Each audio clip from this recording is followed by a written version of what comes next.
이 여자는 벌써 4년 동안 남자를 만나지 않았어요. 그래서 그녀는 자신을 예쁘게 꾸미고 로맨틱한 만남을 준비했죠. 하지만 호텔에 체크인하던 중 음모에 휘말린 총수를 우연히 만났어요. 여자가 친절하게 그를 호텔로 데려다 주려고 할 때 남자가 그녀를 붙잡았어요. 이렇게 야릇한 분위기 속에서 여자는 이를 악물고 그를 도왔어요. 하지만 다음날 남자는 여자에게 100만 원을 보상으로 주었어요. 그 순간 여자는 지금 돈이 급히 필요하다는 걸 떠올리고 받아들이며 나중에 꼭 돈을 갚겠다고 말한 후 서둘러 떠났어요. 하지만 그녀는 모르고 있었죠. 남자는 이미 그녀에게 첫눈에 반했다는 것을. 의외로 3개월 후 여자는 자신이 임신했다는 사실을 알게 되었어요. 학교에서 제적당할까봐 그녀는 이름을 숨기고 해외에서 아이를 낳기로 결심했죠. 5년 동안 남자는 그 여자의 이름 하나만으로 그녀를 찾아 헤맸어요. 하지만 5년 동안 아무런 결과도 없었어요. 그런데 어느 날 남자는 한법률 사무소를 지나가다 익숙한 목소리를 듣게 되었어요. 그리고 자세히 보니 바로 자신이 그리워하던 그 사람이었어요. 원래 그 여자는 한 무리의 아주머니들에게 정부로 오해받아 혼이 나려는 찰나였어요. 변호사인 여자는 어떻게 설명해도 통하지 않자 법조문을 들어 자신을 보호했어요. 하지만 여자가 간신히 벗어난 순간 뒤에 있던 남자와 부딪혔어요. 5년 전에 남자를 한눈에 알아본 그녀는 깜짝 놀랐어요. 하지만 여자를 더욱 놀라게 한 건 5년 전 자신이 지어낸 가명을 남자가 아직도 기억하고 있다는 사실이었어요. 곧이어 남자는 그녀를 조롱하며 그때 돈을 너무 적게 줬나 보네, 요즘은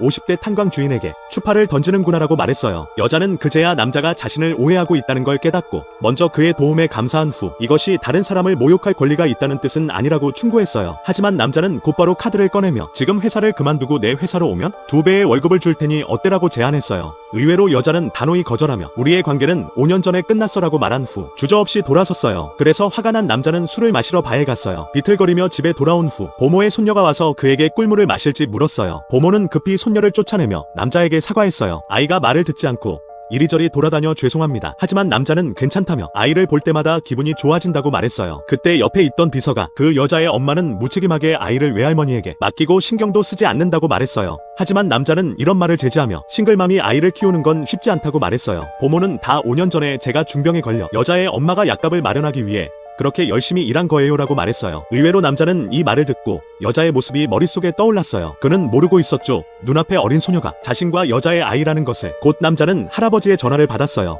내일 꼭 그가 정해준 혼인 상대를 만나야 한다고 했어요. 비록 마음은 내키지 않았지만 할아버지가 연세가 많으니 더 이상 미루는 것도 문제라고 생각해 일단 만나보기로 했어요. 의외로 다음날 식당에 도착하자마자 여자가 괴롭힘을 당하는 것을 보게 되었어요. 그래서 남자는 곧장 안으로 들어가 그녀를 구해냈어요. 그리고 약간 질투가 나서 일부러 물었어요. 매일 다른 남자를 바꾸는 건 도대체 몇 명이나 되는 거야? 여자는 웃으며 반문했어요. 제가 몇 명의 사장님을 두고 있는지 그쪽과 무슨 상관이에요? 이 말을 들은 남자는 화가 나서 여자를 잡아당겨 키스했어요. 여자는 화가 나서 그의 입술을 깨물었어요. 그러자 남자